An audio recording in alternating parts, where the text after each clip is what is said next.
Okay, let's take a look at the eyeball and the three main components that we are concerned with. First one is the globe, the white part of the globe called the sclera. So normally it should be nice and white. If your eyes are bloodshot, or the patient's eyes are bloodshot rather, or reddened, we call that injected. If the sclera is yellow, we call it icteric. It's just like jaundiced skin, but instead of calling the eye jaundiced, we say the sclera is icteric. So that's it for the sclera. Next, the colored portion of the eye, whether you have brown eyes, blue eyes, green eyes, hazel, gray, or any combination thereof, that's called the iris. And there are muscles within the iris, and they are involuntary, which means you have no control over them. And when those muscles constrict or contract, the iris closes down on the black portion, which is the third portion of the eyeball. That's called the pupil. You can think of it as a photography, photography analogy. So you've got the aperture. So the aperture is the hole through which the light goes into the camera. The diaphragm is the adjustable aperture. So the diaphragm's either open or closed like this, okay?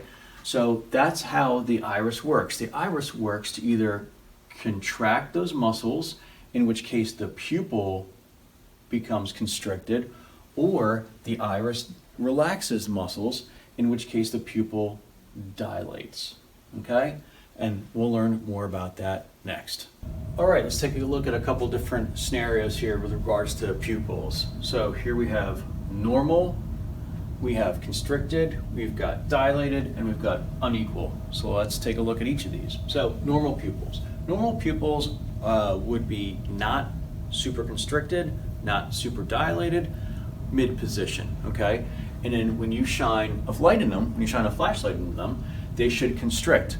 So if you shine a light in the patient's right eye, the right pupil should constrict as well as the left pupil. They should both constrict at the same time.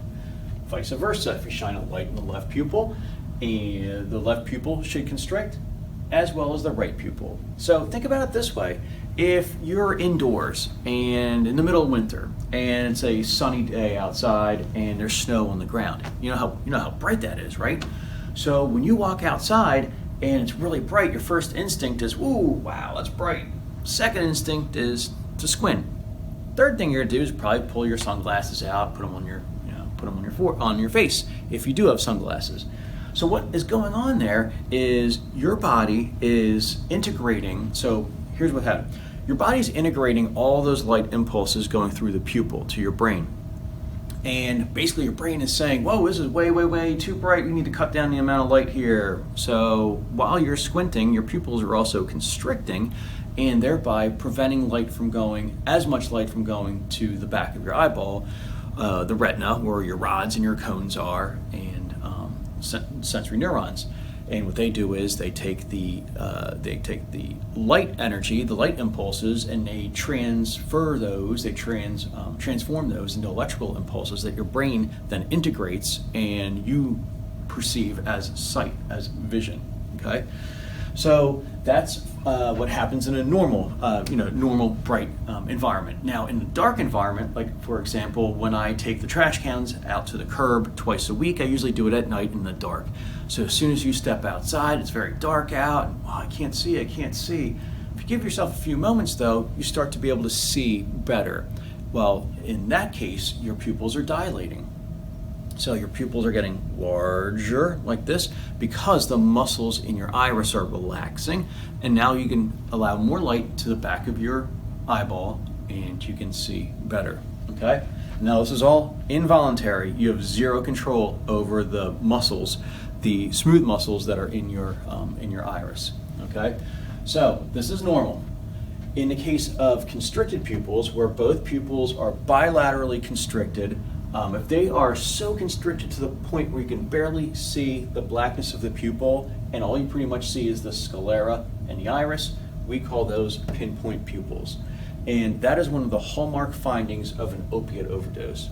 So an overdose on something like heroin, fentanyl, perks, oxy, morphine, any of those opiates. It's a hallmark of those opiate overdoses if you have pinpoint pupils. Conversely, if your pupils are blown, they're dilated to the point where you barely see iris at all. These are very, very dilated pupils. We typically see that as the body is in shock, inadequate perfusion, end of life.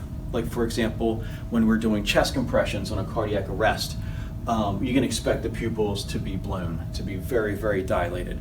When you watch TV shows, medical shows for example, and they're confirming death, they'll shine a light in the eyes and they'll say, okay, pupils are fixed and dilated. That means that the pupils are no longer reactive to light, they're fixed and they're dilated, okay? So that's dilated pupils. Over here in this example, we have unequal pupils. Now, it might be a normal finding in a certain percentage of the population. It's a low percentage. I don't know off the top of my head exactly what percentage. So it may be a normal finding. However, it typically is not normal for a person to have unequal pupils. In this example, this one's constricted, the right pupil is constricted, and the left pupil is dilated. They're unequal.